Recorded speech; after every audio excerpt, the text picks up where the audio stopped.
see it really as a mosaic of people and their ideas coming together for advancing a greater cause. We no longer serve a homogeneous population, so the communities that we serve are diverse. And as such, we need to be diverse to understand their cultural norms, their needs, how they respond to healthcare.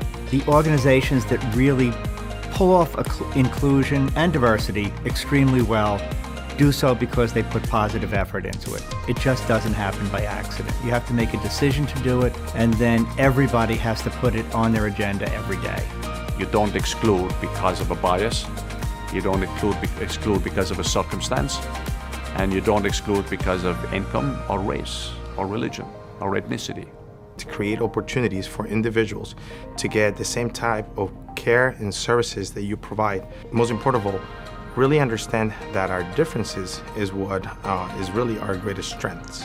Every institution in and of itself is a different, diverse organization, and you have to almost really think differently because it's culturally different. So how you deliver the message in one hospital or one part of our health system may not be the same way you deliver the message elsewhere. What comes to mind is acceptance, respect, irrespective of gender, race, socioeconomic status, and I think that's what most people want, to be accepted for who they are and not because of what people assume they know of them. Without equity in the delivery of healthcare, there is no healthcare. Every patient, every community member who comes to us comes with their individual and community-based set of experiences, risk factors, beliefs. And for each person, we need to be respectful of all of them, because if we aren't, we can't optimize care. If we had a single standard of care and no one got anything but the same standard of care, this becomes much, much less of an issue. We're in a very unique time in our world, a very unique time in our country, in our region, and I think that we have a unique opportunity to do something different. In order to ensure equity in the care of patients, it starts with each one of us. And part of what it begins with is the dignity and respect that we hold and have for each other. 80% of health outcomes depend on everything other than the medical encounter. By that I mean, or culture, or spiritual beliefs, or factors of socioeconomic status, where we live, how we view our health, or job, and just our lifestyle will impact our health outcome. I look at this as patient-centered care no matter who the patient is. We have to deliver the best care. Most importantly, we have to listen to our communities. We have to understand what they're asking of us. And we shouldn't impose our own thinking on the community, but we need to talk to community leaders, talk to community organizations to understand the issues that exist within our communities that we serve. There is no health equity in this country without social equity. Unless you fix the social equity, you will never achieve the health equity for the patients. It's a goal without a finish line.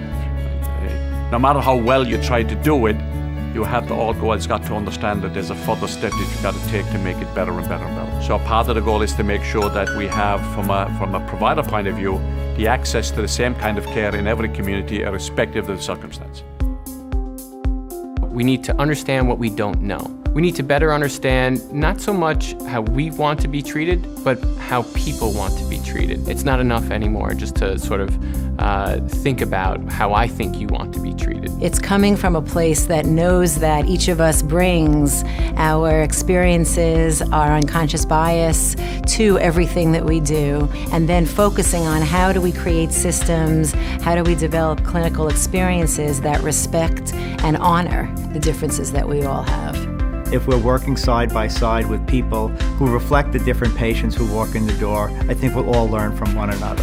And I suspect that if we truly have an inclusive culture, that will make it a little bit easier. Because once you understand other people that come from a different place than you, you're in a better position to appreciate, to understand, to be educated, and to include. Empathy is a key element within that, because it's not just for us feeling for somebody. Empathy is truly feeling with somebody.